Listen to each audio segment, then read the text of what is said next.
दोस्तों, न्यू भारत में आप सभी का स्वागत है। जैसा कि आप देख रहे हैं कि चुनाव से ठीक पहले मोदी सरकार वन नेशन वन इलेक्शन या फिर कहें एक देश एक चुनाव की बात जोर शोर से उठा रही है।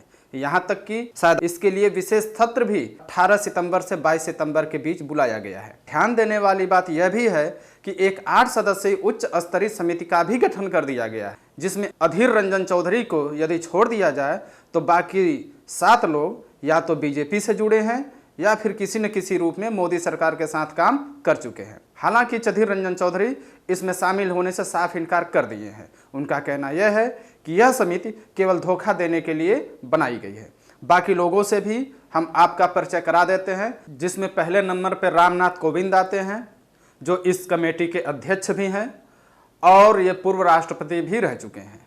आप जानते ही हैं कि मोदी सरकार में बिना किसी सवाल के केवल अध्यादेश पर हस्ताक्षर करते रहे, जिससे मजबूर होकर सुप्रीम कोर्ट को भी बोलना पड़ा कि लोकतंत्र केवल अध्यादेश से नहीं चलता है।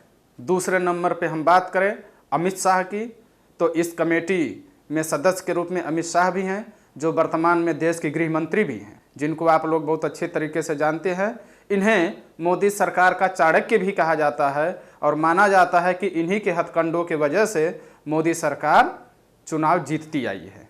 अगर हम तीसरे सदस्य की बात करें तो इसमें गुलाम नबी आज़ाद आते हैं। इन्होंने 26 अगस्त 2022 को कांग्रेस के सभी पदों से इस्तीफा दे दिया और डेमोक्रेटिक आज़ाद पार्टी का गठन किया। चौथे सदस्य के रूप में एन.के. सिंह वित्त आयोग के अध्यक्ष भी रह चुके हैं और 2014 से ही बीजेपी के वरिष्ठ सदस्य भी हैं। पांचवें सदस्य के रूप में हम देखें सुभाष कश्यप को, यह संविधान विशेषज्ञ हैं और लोकसभा के पूर्व महासचिव भी रह चुके हैं। छठवें नंबर पर आते हैं हरीश साल्वे। 1999 से सन 2002 तक बीजेपी सरकार में सॉलिसिटर जनरल पद पे थे। आपको पता है कि सॉलिसिटर जनरल का काम क्या होता है। जब भी न्यायपालिका में सरकार की तरफ से कोई पक्ष रखना होता है तो सॉलिसिटर जनरल सरकार का पक्ष सुप्रीम कोर्ट में रखती है। इसका मतलब कि हरीश साल्वे भी कहीं न कहीं सरकार के पक्ष में ही बात करेंगे। अगर हम बात करें तो 7वें नंबर के सदस्य हैं संजय कोठारी। संजय कोठारी पूर्व राष्ट्रपति कोविंद के सचिव रह चुके हैं। अब आप समझ सकते हैं कि जब राष्ट्रपति के पद पर रहते हुए कोविंद जी प्रधानमंत्री के इशारे पर काम किए तो उनका सचिव कहां से अलग से परामर्श दे सकता है। अब आप खुद सोचिए कि कहीं यह घटना अंग्रेजी शासन काल में साइमन कमीशन की तो याद नहीं दिलाती है, जिस समिति में सभी 7 के 7 सदस्य अंग्रेज ही थे।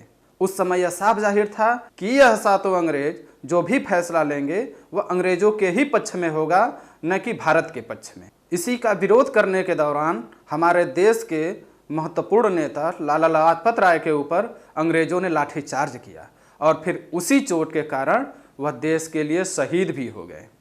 इस विषय पे आपकी क्या राय है, इसे हमें कमेंट बॉक्स पे लिख के बताएं। अगले वीडियो में हम वन नेशन वन इलेक्शन पर गहराई से एनालिसिस करेंगे। यदि हमारे द्वारा दी गई जानकारी आपको अच्छी लगी तो कृपया वीडियो को लाइक करें, चैनल को सब्सक्राइब करें और ज़्यादा से ज़्यादा शेयर करें। धन्यवाद।